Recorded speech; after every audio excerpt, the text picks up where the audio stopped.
Hello friends, ഇന്ന് ചെറിയൊരു mini വ്ളോഗാണ്. ഇന്ന് ഞാൻ പല്ല് തേക്കാൻ വേണ്ടി രാവിലെ പോയിരുന്നു. അപ്പം അതിൻ്റെയൊക്കെ ഒരു ചെറിയൊരു വ്ളോഗായിട്ട് ഞാൻ എടുത്തിട്ടുണ്ട്. അപ്പം നിങ്ങൾക്ക് വീഡിയോ ഇഷ്ടപ്പെട്ടാൽ ലൈക്ക് ചെയ്യുക, ഷെയർ ചെയ്യുക, സബ്സ്ക്രൈബ് ചെയ്യുക. ഞാൻ വീഡിയോസ് എല്ലാം എടുത്തു കഴിഞ്ഞിട്ടാണ് ആ ഒരു ഇൻട്രോ ചെയ്തത്. എനിക്ക് 2 ആഴ്ച കൂടുന്തോറും പല്ല് തേക്കാൻ വേണ്ടി പോകണം കേട്ടോ, ഇല്ലെങ്കിൽ അത് ലൂസാവും. ഇപ്പോൾ അത്യാവശ്യം ലൂസായിട്ടുണ്ട്. അപ്പോൾ ഞാൻ വിചാരിച്ചു പോയി ടൈറ്റ് ചെയ്തിട്ടൊക്കെ വരാമെന്ന്. പിന്നെ അപ്പുറത്ത് പട്ടിക്കുട്ടി കിടന്ന് ഉറങ്ങിയായിരുന്നു കേട്ടോ. ഞാൻ പയ്യെ സംസാരിച്ച് അവൻ്റെ സൗണ്ട് ടപ്പ് എണീറ്റ് തുടങ്ങും കേട്ടോ, ബഹളം.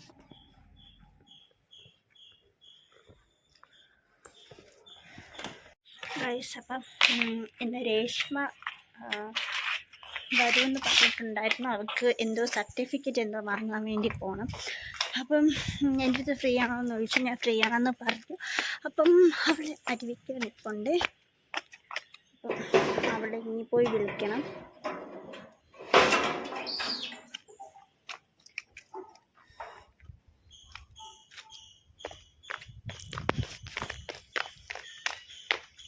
പെട്ടെന്ന് പോയിട്ട് സമയം ലേറ്റായി, നല്ല ലേറ്റായി.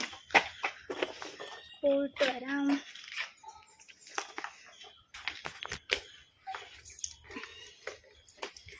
നമുക്ക് ഹെൽമെറ്റ് കൊടുത്ത് ചെക്കിങ് കാരണമെങ്കിൽ പറയാൻ പറ്റില്ല.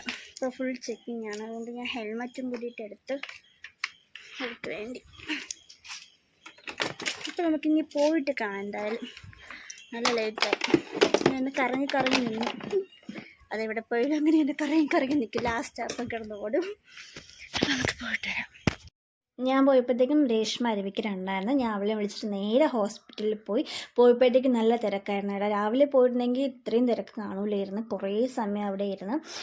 പിന്നെ നേരെ വീട്ടിൽ വന്ന് ചോറ് കഴിച്ചിട്ട് മൃഗാശുപത്രി പോയിട്ട് അരുവിക്കരാം. കാരണം നമ്മുടെ പട്ടിക്കുട്ടിക്ക് ചെറിയൊരു സ്കിൻ ഇൻഫെക്ഷൻ പോലെ തോന്നി. അത് കാണിക്കാൻ വേണ്ടി ഞാൻ അച്ഛനോട് നേരെ ഹോസ്പിറ്റലിൽ വന്ന്.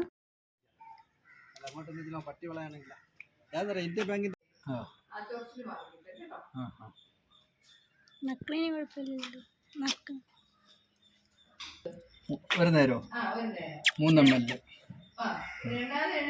പിന്നെ വരുന്ന വഴിക്ക് ഒരു പാലം വാങ്ങിയിട്ടുണ്ടായിരുന്നു. പിന്നെ അരുവിക്കര ചന്ദ്രമാമൻ്റെ ചായക്കടയിൽ നിന്ന് ഉഴുന്നുവട വാങ്ങിയിട്ടുണ്ടായിരുന്നു. എനിക്ക് അവിടുത്തെ ഉഴുന്നുവടയും പരിപ്പുവടയും ഭയങ്കര ഇഷ്ടമാണ്. ഈ പരിപ്പുവടയൊക്കെ ഭയങ്കര ക്രിസ്പി ആയിട്ടിരിക്കും. പിന്നെ രേഷ്മയ്ക്ക് 4 മണിക്ക് പോകണമെന്ന് പറഞ്ഞിട്ടുണ്ടായിരുന്നു. അത് നേരത്തെ ചായക്ക് ഇട്ട്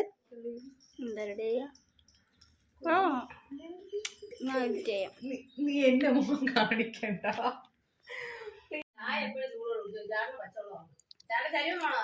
ചായയൊക്കെ കുടിച്ചിട്ട് പിന്നെ നമ്മൾ കുറച്ച് നേരം ഇതുപോലെ വർത്തമാനമൊക്കെ പറഞ്ഞിട്ടുണ്ടായിട്ട് അമ്മയും രേഷ്മയും ഭയങ്കര കമ്പനിയാണ്. അതുകൊണ്ട് അവർ കാണുമ്പോഴത്തേക്കും ഭയങ്കര സംസാരമാണ്. എന്നെക്കുറിച്ചുള്ള ഇതൊക്കെ കുറ്റങ്ങൾ അമ്മ പറയുന്നുണ്ടായിരുന്നു. നിങ്ങൾക്കിപ്പോൾ കാക്കയുടെയും കോഴിയുടെയൊക്കെ സൗണ്ട് കേൾക്കായിരിക്കും. ഞാൻ ഇപ്പോൾ പുറത്തിരുന്നാണ് കേട്ടോ വോയിസ് ചെയ്യുന്നത്. പിന്നെ 4:30 ആയപ്പോഴത്തേക്കും അവൾ ഇറങ്ങി. അവൾക്ക് വേറൊരു സ്ഥലത്തും കൂടെ പോകണമായിരുന്നു. വൈകുന്നേരമൊക്കെ ആയപ്പോഴത്തേക്കും ഞാൻ എമിനെയും കൊണ്ടിട്ട് നടക്കാൻ വേണ്ടി ഇറങ്ങി കേട്ടോ. ഇപ്പോൾ ഭയങ്കര കളിയാണ്. വൈകുന്നേരമൊക്കെ ആയപ്പോഴത്തേക്ക് ഇതുപോലെ കുറച്ച് നേരം നടത്തിപ്പിക്കാൻ വേണ്ടി കൊണ്ടുപോകും.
അപ്പോൾ ഇന്നത്തെ വീഡിയോ ഇത്രയേ ഉള്ളൂ. നിങ്ങൾക്ക് വീഡിയോ ഇഷ്ടപ്പെട്ടാൽ ലൈക്ക് ചെയ്യുക, ഷെയർ ചെയ്യുക, സബ്സ്ക്രൈബ് ചെയ്യുക.